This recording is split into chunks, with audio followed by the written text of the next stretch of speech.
弟兄姊妹平安，今天是2023年的第1月2号。今天的经文是诗篇20篇，创世纪第12章第1节到第7节，希伯来书第11章第1节到第12节。今天要跟大家分享的主题是信心的跟随者。上个礼拜六，受邀参加一位旅加拿大的孩子的婚礼。他与他的先生分别是从台湾还有香港，然后到加拿大工作移民。他们相识之后，却遇到了全球的武汉肺炎的疫情之肆虐。但是疫情并没有打败或是阻碍了他们。他们先在加拿大办了登记。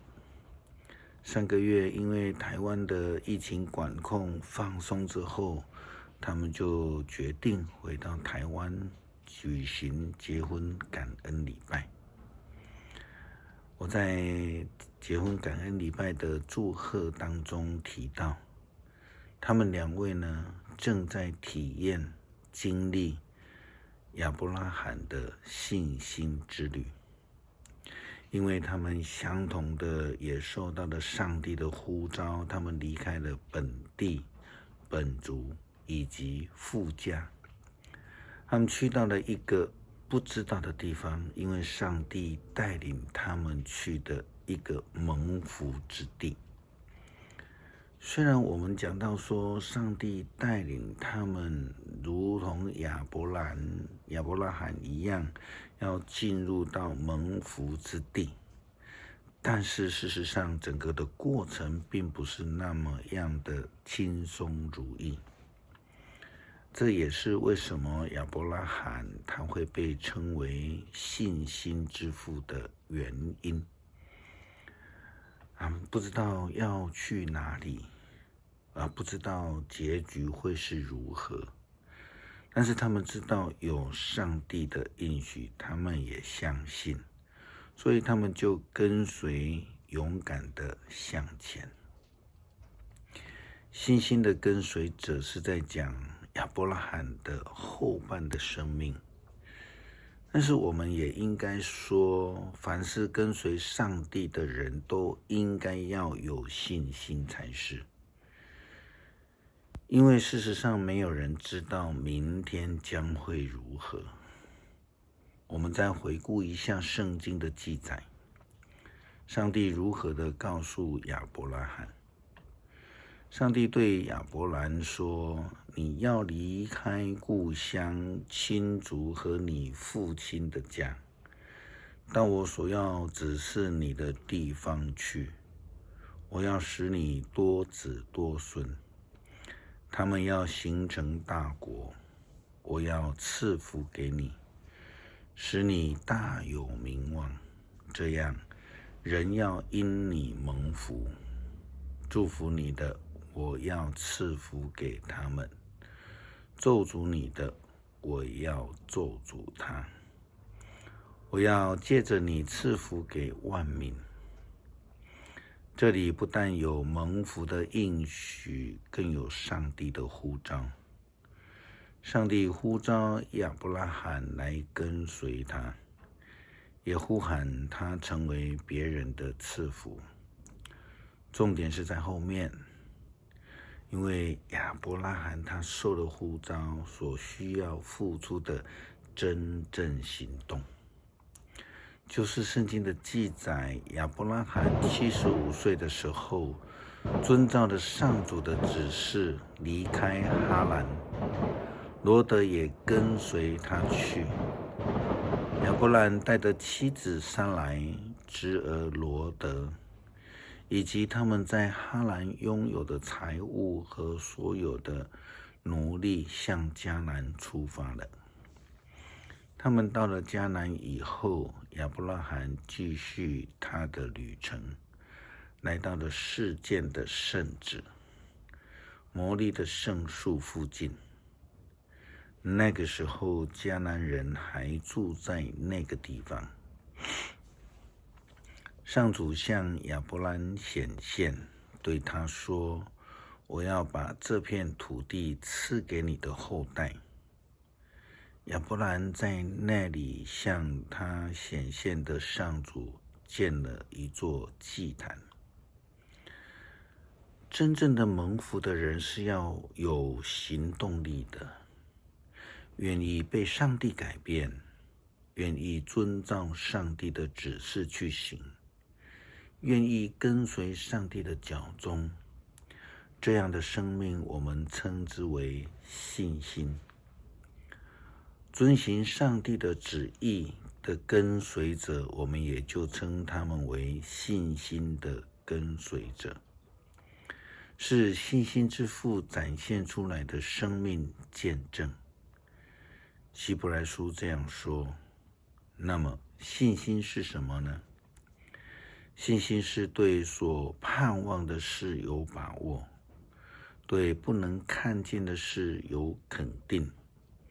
古人能够赢得上帝的赞许，就是由于他们相信上帝。希伯来书第11章提到了由于信心有几位信心的跟随者的例子。圣经记载，由于信心，我们知道宇宙是借着上帝的话造成的，这样那看得见的是从那看不见的造出来的。由于信心，亚伯比该隐献了更好的祭物给上帝。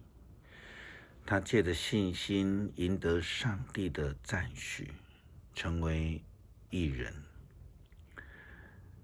因为上帝亲自悦纳他的礼物，他虽然死了，仍然借着这个信心来说话。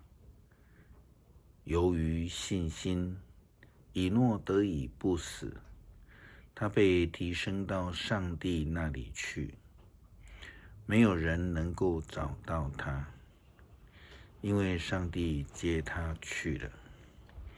圣经上说，他被提升以前已经得到了上帝的欢心。人没有信心就不能得到上帝的欢心。凡是到上帝面前来的人都必须信上帝的存在，而且信他要报偿寻求他的人。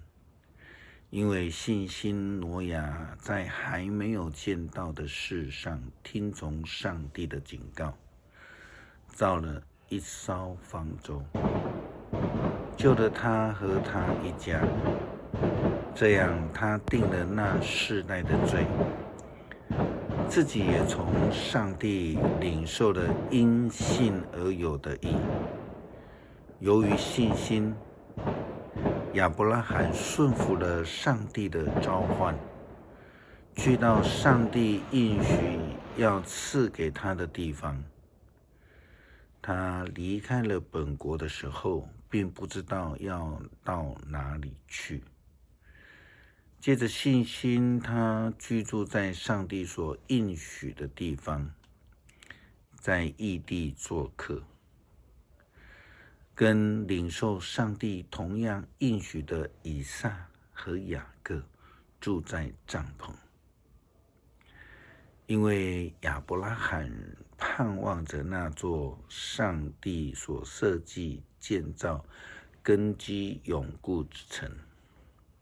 由于信心，虽然撒莱她不孕，也过了生育的年龄，她仍然得到了生育的能力，因为她相信上帝会持守她的应许。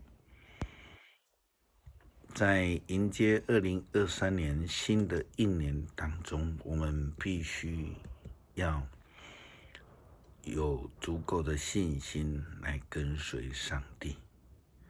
我们必须决志要遵行上帝的旨意，必须要能够真正的付出行动，真实的跟随上帝的脚踪来行。我们有足够的信心决定来跟随上帝吗？我们是否愿意将生命的主权交给上帝呢？愿意的话，我们就必定能够蒙福，因为交托上帝就为我们负责，就必带领我们。虽然我们不知道前面的道路是如何，就必赐福，因为我们顺服。诗篇20篇，愿上主在你遭难的日子顾念你，愿雅各的上帝保护你，愿他从圣殿援助你，从锡安山支援你，愿他接受你所献的供物，悦纳你的烧化祭，愿他成全你的心愿，成就你一切的计划，这样我们就为你的胜利欢呼，颂赞我们的上帝，庆祝你的凯旋。愿上主成全你所求的一切。现在我知道，上主把胜利赐给他所立的君王，他的圣高天应答他，以他大能力使他得胜。有人倚靠战车，有人倚靠马匹，我们却信靠上主我们的上帝。他们要瓦解扑倒，我们却坚立不移。上主啊，求你使君王得胜。我们呼求你的时候，求你应答。恳求上帝坚定我们的信心，让我们能够在生活上无论任何的事都依靠上帝来得胜。求主帮助我们在新的一年坚定继续的跟随，赐给我们力量面对我们的困境。感谢祷告，奉主耶稣基督的圣名求，阿们。